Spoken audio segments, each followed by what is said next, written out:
Pessoal, para aproveitar que a gente já está nessa pegada aqui de falar sobre booleanos, já que esses comparadores aqui retornam para a gente sempre um valor booleano, true ou false, vamos falar sobre condicionais. O que são condicionais? Condicionais são estruturas que vão ajudar a gente com bifurcações, com situações em que uma coisa procede ou não procede.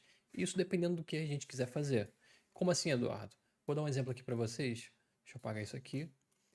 Eu tenho essa função aqui, aluno passou de ano, correto? Então, digamos que, na verdade, essa função não retorne um boolean. Eu quero retornar uma mensagem bonitinha, então eu vou botar aqui para retornar uma string. O IntelliJ já vai me botar um erro aqui porque eu estou retornando um boolean ao invés de uma string. Então, vou consertar isso já já. E o que eu quero? Eu quero mostrar uma mensagenzinha bonitinha aqui, dependendo do valor que eu tiver nessa função. Então, eu vou fazer um println só com o valor que essa função vai me retornar. Então, eu quero, assim, retornar o aluno foi aprovado ou o aluno foi reprovado.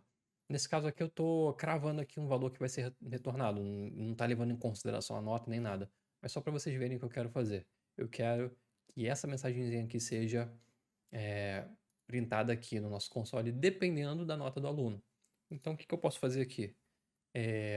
Passou de ano, a gente vai ter aqui um booleano, né? Se a média foi maior ou igual à nota para passar, eu vou ter aqui true. Se o caso contrário, eu vou ter false. Então eu posso fazer if, que é o inglês para se, né? Se. Então eu vou ter aqui essa estrutura que são os parênteses, e dentro desses parênteses a gente vai colocar a variável passou de ano. Vou colocar as chaves e aqui embaixo eu vou ter o else. E o que isso quer dizer? Se passou de ano, isso aqui vai ser executado. Caso contrário, isso aqui vai ser executado. Então, o que eu quero fazer aqui embaixo? Retorne o aluno foi aprovado. Caso contrário, retorne, poxa vida, foi reprovado. Beleza? E aqui, quando eu executar esse código, eu vou ter o aluno foi aprovado. E se eu abaixar a nota dele para 2, poxa vida, foi reprovado. Galera, é basicamente essa bifurcação aqui acontecendo com a gente, de forma que se a média realmente for maior ou igual a nota, eu vou ter esse valor retornado. E esse código aqui do else não vai ser executado. Esse código só vai ser executado caso contrário, caso essa condicional aqui não proceda. E a gente vai usar isso muito no nosso dia a dia como programador. E bom, o IntelliJ aqui tá apitando pra gente em amarelo, porque isso aqui pode ser melhorado. No Kotlin, a gente tem a opção de quando a gente vai retornar algo mediante o uso de uma condicional, a gente pode colocar o return antes da condicional. Então, eu vou retornar se passou de ano esse texto. Caso contrário, eu retorno isso aqui. É só um facilitador ali para poder a gente escrever um pouquinho menos de código, para não ter que fazer return 2 vezes. Tudo bem? É só uma convenção do Kotlin mesmo. E a gente pode fazer isso aqui para várias outras coisas também. Caso o aluno esteja. Que a gente só está levando em consideração se passou ou não passou, mas uma escola de verdade teria recuperação e tudo mais. Então, se você estivesse criando um sistema para a escola, você teria que comparar se a nota, se o aluno está em recuperação, se não tem mais segunda chance, se foi reprovado de fato, né? Então você faria mais comparações. E como assim? Digamos que a nota para passar seja 5, porém entre 5 e 7 o aluno está de recuperação para tentar melhorar a nota dele. Eu vou criar aqui uma variável val nota de recuperação, que vai ser 7, beleza? Então eu vou fazer mais condicionais aqui, eu vou estender minha condicional. Passou de ano é maior que igual, maior ou igual. Vou colocar aqui nota para recuperação.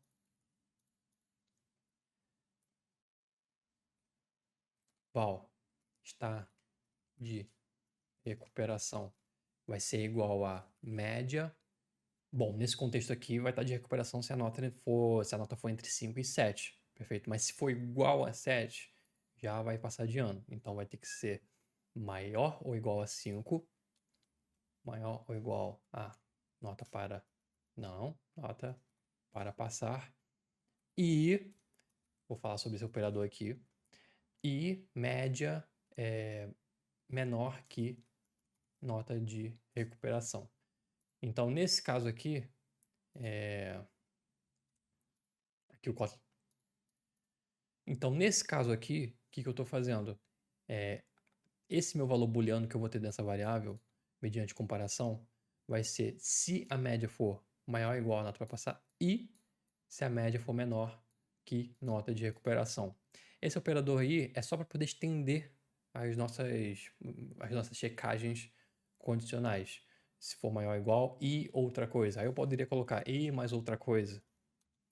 E quantas vezes eu quiser. Então, só se cada uma dessas comparações forem verdadeiras, eu vou ter aqui um valor verdadeiro para essa variável. Se alguma delas for falso, aí já era. Aqui vai ser falso também. Tudo bem? Da mesma forma, eu tenho o operador OU. O OU é com essas duas barras verticais. Tudo bem?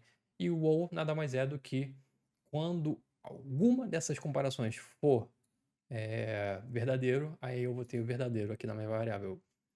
Alguma delas pode ser falso, e tudo bem, desde que uma seja verdadeira. Se as duas forem verdadeiras, show de bola também.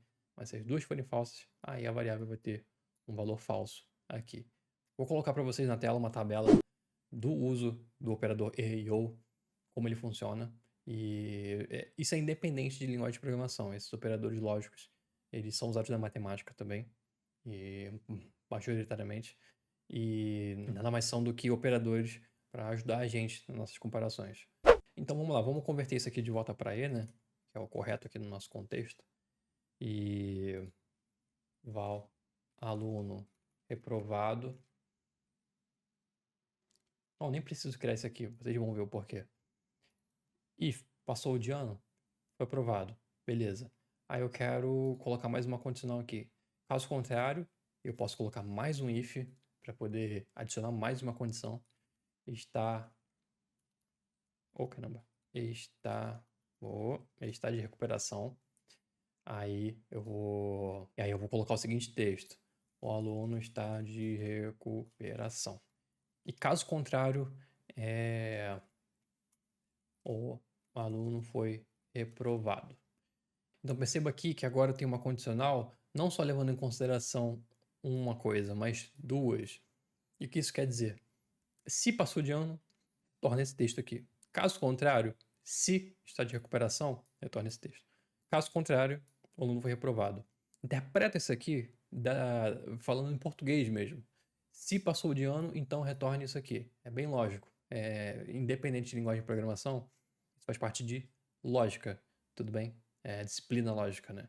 Caso contrário, se está de recuperação, retorne isso daqui. Caso contrário, aí retorna isso daqui. Tudo bem? Tô falando dessa forma porque às vezes a gente, até mesmo depois de anos estudando, a gente acaba se embananando em uma coisinha ou outra ali, principalmente usando operadores lógicos e ou essas condicionais alinhadas, porque isso aqui pode se estender infinitamente. Eu posso colocar outro if aqui, alguma coisa, else if, eu vou ter um else if infinito. Então, tomem cuidado com isso, mas coloquem isso de uma forma bem clara na cabeça de vocês, porque é muito importante, tudo bem? E bom, da mesma forma que eu posso alinhar, eu posso aqui colocar condicionais dentro de condicionais. Por exemplo, aqui, no caso do aluno reprovado, e, por exemplo, digamos que ele foi reprovado 3 vezes, aí depois de ter sido reprovado 3 vezes, ele é jubilado, ele é convidado a ser retirado da instituição. Então vamos lá, eu posso colocar aqui if, vou criar uma variável primeiro, foi jubilado, igual true. Vou cravar esse valor por enquanto. If foi aprovado? Não, foi jubilado. Se foi jubilado, vou colocar aqui a mensagem já era. Caso contrário, só o aluno foi reprovado mesmo. Então, como aqui eu estou cravando como true, se eu der play, eu vou ter a mensagem já era. Mas se eu colocar como false, eu vou ter o aluno foi reprovado. Então, nesse código aqui, eu estou caindo no else, já que a nota é menor que 5, né? Eu estou 2,5, né? Média da 3,5. Aqui o foi jubilado tá como falso, então, se foi jubilado, no que não é o caso, né? Eu estou colocando como falso, então eu vou ignorar essa linha de código, vou cair no meu else, caso contrário, e vou retornar para o meu println esse valor aqui da linha 30. Show? Então eu posso colocar if else dentro de if else e condicionais dentro de condicionais. Não é a melhor prática, mas por enquanto serve bastante o nosso propósito. E só uma curiosidade, mas no meio do mundo da programação existe a expressão chamada código Hadouken. O que é o código Hadouken? É um código com realmente é um código com condicionais dentro de condicionais, de forma que fique no formato de um Hadouken. Vou botar uma foto aqui para vocês. Então, é só uma curiosidade mesmo, de uma má prática dentro da programação. E, se em algum momento você começar a ver que teu código está com condicionais dentro de condicionais, e dentro de condicionais, pode ter certeza, dá para melhorar esse código.